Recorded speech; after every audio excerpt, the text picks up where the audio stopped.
وأشهد أن محمدا عبده. Om Jowo Channel selalu eksis. Klik tanda jempol, subscribe dan lonceng. Sukses selalu dan terima kasih.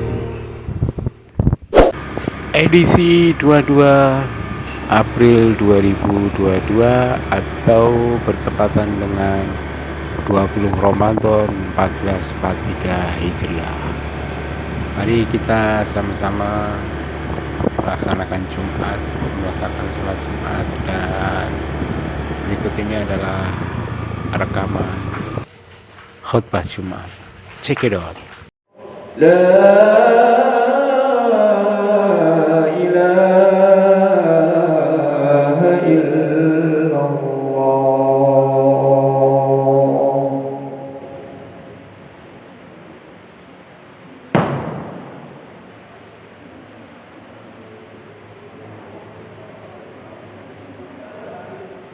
إن الحمد لله نحمده ونستعينه ونستغفره ونعوذ بالله من شرور أنفسنا وسيئات أعمالنا. من يهد الله فلا مضل له ومن يضلل فلا هادي له. أشهد أن لا إله إلا الله وحده لا شريك له وأشهد أن سيدنا محمدا عبده ورسوله. اللهم صل وسلم وبارك وكرم على هذا النبي الكريم وعلى آله وأصحابه أجمعين. أما بعد فيا عباد الله، أوصيني أولا وإياكم بتقوى الله فقد فاز المتقون. قال الله تعالى في كتابه الكريم: أعوذ بالله من الشيطان الرجيم، بسم الله الرحمن الرحيم. يا أيها الذين آمنوا اتقوا الله حق تقاته ولا تموتن إلا وأنتم مسلمون. صدق الله العظيم. Hadirin kaum muslimin, jamaah salat Jumat yang dimuliakan Allah Subhanahu wa taala. Kita patut bersyukur kepada Allah Subhanahu wa taala yang telah memberikan aneka karunia dan nikmat kepada kita, terutama nikmat iman, nikmat Islam, nikmat sehat wal afiat, sehingga sampai detik ini kita masih diberikan kesehatan serta kesempatan untuk melaksanakan aneka macam ibadah kepada Allah Subhanahu wa taala, aneka macam ketaatan, mulai dari puasa di siang hari, salat sunnah tarawih di malam hari, tadarus Al-Qur'an, zakat, infak dan sedekah yang nanti akan kita tunaikan. Mudah-mudahan seluruh rangkaian ibadah kita di bulan suci Ramadan ini seluruhnya diterima oleh Allah Subhanahu wa taala. Amin ya rabbal alamin. Salawat dan salam akan kita sanjungkan kepada baginda Rasulullah Muhammad sallallahu alaihi wasallam beserta seluruh keluarga, sahabat dan segenap umatnya, dan mudah-mudahan kita termasuk umat beliau yang kelak akan memperoleh syafaat dan yaumil qiyamah. Amin ya rabbal alamin. Hadirin kaum muslimin, jamaah Jumat yang dirahmati oleh Allah. Alhamdulillah, hari ini kita sudah memasuki hari yang ke-20 versi putusan pemerintah. Hari ke-20 Ramadan. Dan nanti malam kita akan memasuki Al-Ashrul Awakhir, 10 hari yang terakhir. Yakni di dalam 10 hari yang terakhir ini kita dianjurkan, bahkan dicontohkan oleh baginda Rasulullah SAW untuk lebih semangat lagi, untuk lebih meningkatkan ketaatan dan meningkatkan kualitas dan kuantitas ibadah-ibadah yang bisa kita lakukan, baik itu yang sunnah maupun yang wajib. Mengapa? Karena di 10 hari terakhir inilah Allah akan menentukan siapa pemenang-pemenang dan siapa yang sudah kalah, siapa pemenang dalam pertempuran di bulan suci Ramadan ini melawan hawa nafsu, dan siapa yang sudah kalah dan lemah sehingga mereka mundur dari ajang pertempuran di bulan suci Ramadan ini. Hadirin kaum muslimin jemaah Jumat yang dirahmati oleh Allah Subhanahu wa taala, kebiasaan Rasulullah sallallahu alaihi wasallam ketika di malam-malam akhir atau di 10 hari terakhir bulan suci Ramadan, beliau senantiasa melakukan i'tikaf. Bahkan bukan hanya beliau sendiri, tapi beliau pun membangunkan dan mengajak istri-istri beliau untuk beriktikaf di dalam masjid. Iktikaf ini adalah ibadah yang telah berumur tua, setua usia Ka'bah dibangun, sebagaimana disindir oleh ayat Al-Quran, wa id ja'alna baita matabatan lin-nasi wa amna wattakhidhu min maqami Ibrahim musalla wa ahidna ila Ibrahim wa Ismail an tahhira baitiya lit-ta'ifina wal 'akifina war ruk'is sujud. Surat Al-Baqarah ayat 125. Ingatlah ketika kami, kata Allah, menjadikan rumah itu, yakni Baitullah, sebagai tempat berkumpul dan memperoleh ganjaran bagi manusia dan tempat yang aman, dan jadikanlah sebagai sebagian dari makam Ibrahim sebagai tempat untuk melaksanakan sembahyang. Dan kami telah perintahkan kepada Ibrahim dan Ismail agar mensucikan atau sucikanlah rumahku untuk orang-orang yang tawaf, untuk orang-orang yang i'tikaf, serta untuk orang-orang yang senantiasa rukuk dan sujud.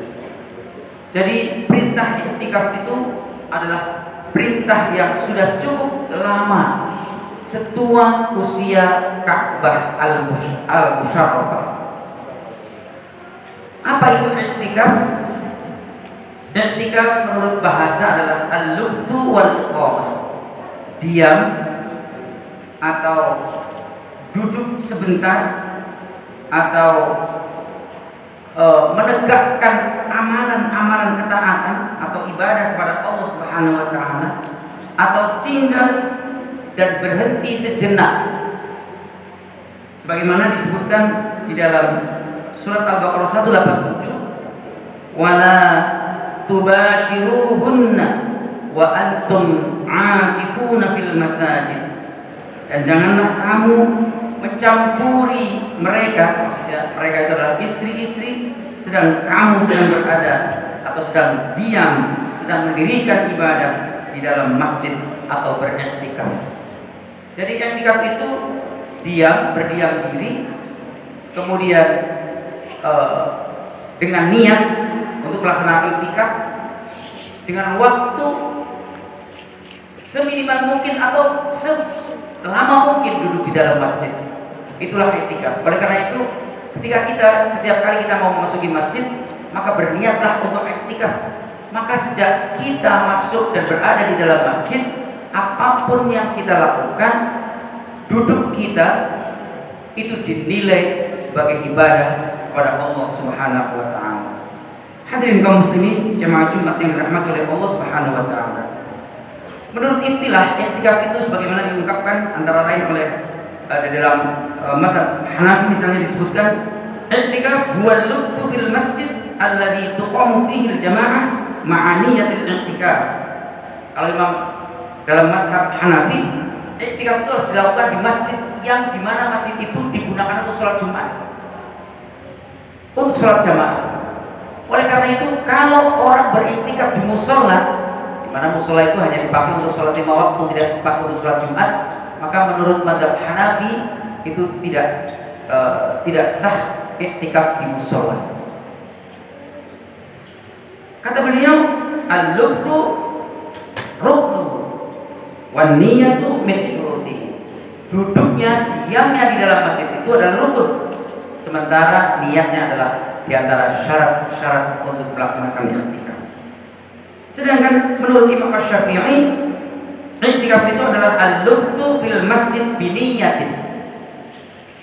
Iktikaf itu duduk di dalam masjid diawali dengan niat. Maka kalau kita pengen masuk ke masjid sebelum salat, itu di depan sebenarnya sudah ada kalimat yang mengingatkan kita untuk ketika kita berada di dalam masjid agar kita sudah berniat iktikaf. Nawaitul i'tikaf fi hadzal masjid lillahi ta'ala. Saya lihat i'tikaf di masjid ini karena Allah Ta'ala. Maka sejak kita masuk dan duduk, dinilai oleh Allah sebagai ibadah. Apalagi kemudian kita tambah dengan bacaan Al-Quran, kita tambah dengan sholat sunnah, kita tambah dengan ibadah-ibadah lainnya misalnya. Selama kita masih di dalam masjid, oleh Allah dinilai sebagai ibadah kepadanya. Hadirin kaum muslimin, jamaah yang dirahmati oleh Allah Subhanahu wa taala, ada satu lagi definisi yang diungkapkan oleh Al-Imam Al-Hambali, mazhab Hambali misalnya, i'tikaf itu adalah luzumul masjid li ta'atillah. Tetap berada di dalam masjid untuk melakukan ketaatan kepada Allah Subhanahu wa taala. Wa aqalluhu sa'ah. Ya, paling sedikit ya satu saat. Satu saat itu ya kira-kira masuk, kemudian duduk, tenang sebentar, selesai, kemudian keluar. Itu sudah didedikasikan oleh Allah Subhanahu wa taala menurut mazhab Hambali. Kemudian wa innama aqalluhu lahqah, bahkan ya sejenak saja.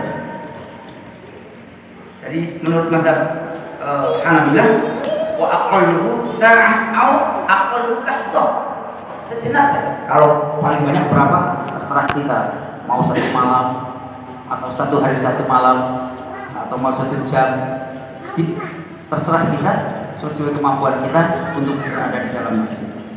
Hadirin kaum muslimin, jamaah Jumat yang dirahmati oleh Allah Subhanahu wa taala. Mengapa di 10 hari yang terakhir? Sebenarnya i'tikaf itu bisa dilakukan kapan saja, siang hari kah, malam hari, dan sebagainya. Kapan saja dan sepanjang tahun bisa dilakukan.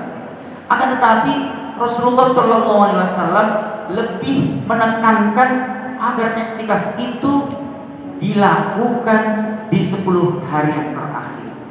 Hal ini sebagaimana disebutkan dalam beberapa riwayat. Misalnya yang pertama, riwayat dari Nafi' dari Ibnu Umar radhiyallahu anhuma, an-nabiy sallallahu alaihi wasallam qala, an-nabiy sallallahu alaihi wasallam kana ya'takif bil 'ashr al-awakhir min Ramadan. Jadi Nafi mendapatkan berita dari Ibnu Umar bahwasanya Rasulullah sallallahu alaihi wasallam atau Nabi sallallahu alaihi wasallam itu beriktikaf di 10 hari yang terakhir dari bulan suci Ramadan. Hadis Sahih Muslim nomor hadis 2002. Kemudian riwayat Az-Zuhri dari Urwah dari Aisyah radhiyallahu anha, anna Nabiy sallallahu alaihi wasallam kana ya'takifu al-'ashr al-awakhir min Ramadan hatta tawaffahu Allah. Aisyah sendiri menyaksikan bahwa Nabi sallallahu alaihi wasallam setiap kali 10 hari yang terakhir di bulan suci Ramadan, beliau senantiasa beriktikaf di masjid hatta tawaffah, sehingga beliau wafat. Kita tahu bahwa perintah puasa turun pada tahun kedua hijrah setelah Nabi hijrah ke Madinah, tahun kedua hijrah. Jadi Rasulullah SAW itu kira-kira melaksanakan ibadah puasa Ramadan juga iktikaf Ramadan itu kira-kira sekitar 9 tahun. 9 tahun. Jadi tahun kedua hijrah baru ada perintah puasa. Perintah puasa berkaitan dengan perintah iktikaf, dengan perintah macam-macam, sehingga kira-kira beliau iktikaf selama 9 tahun, 9 Ramadan, 9 kali Ramadan. Rasulullah SAW iktikaf di 10 hari terakhir sampai beliau wafat. Tsumma takafa azwajuhu min ba'di. Kemudian iktikafnya Rasulullah di 10 hari terakhir itu diikuti pula oleh istri-istri beliau setelah beliau wafat. Artinya dilanjutkan budaya, kebiasaan sholat iktikaf di 10 hari terakhir itu dilanjutkan dan dibudayakan oleh istri-istri beliau. Hadis Sahih Muslim nomor 2006. Kemudian yang berikutnya, kalau riwayat Aisyah pula, qalat, ia berkata, kana Rasulullah sallallahu alaihi wasallam idza dakhala al-ashr, apabila telah masuk 10 hari yang terakhir bulan suci Ramadan, ahyal laila wa ayqadha ahlahu wa jadda wa shadda al-mi'sar. Apabila telah masuk 10 hari yang terakhir bulan suci Ramadan, beliau senantiasa menghidupkan malam-malamnya. Artinya beliau tidak tidur, beliau terjaga melaksanakan iktikaf di dalam masjid. Kemudian bukan hanya itu saja, beliau juga membangunkan keluarganya. Wajadna wasyaddal miksar. Beliau bersungguh-sungguh, bahkan beliau mengencangkan ikat pinggangnya. Artinya bersungguh-sungguh betul di dalam melaksanakan ibadah ketaatan di 10 hari terakhir di bulan suci Ramadan. Hadirin kaum muslimin jamaah Jumat yang dirahmati oleh Allah, mengapa demikian? Tampaknya perintah atau anjuran Rasulullah Shallallahu Alaihi Wasallam juga diikuti oleh istri-istri beliau beriktikaf di dalam 10 hari bulan Ramadan, di 10 hari terakhir bulan suci Ramadan.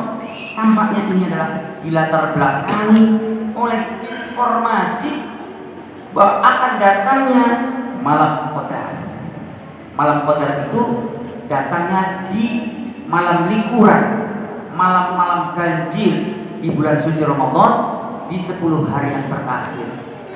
Tapi tentunya kita tidak bisa hanya pilih malam-malam ganjilnya. Rasulullah tidak melakukan pilihan memilih malam-malam ganjilnya saja, tetapi selama 10 hari penuh, 10 malam penuh di akhir Ramadan beliau melakukan i'tikaf. Karena apa? Sambil menanti atau mengharapkan mendapatkan malam Qadar atau malam yang lebih baik dari 1000 bulan. Mengapa demikian? Karena ibadah pada malam itu dinilai lebih baik dari ibadah selama 1000 bulan.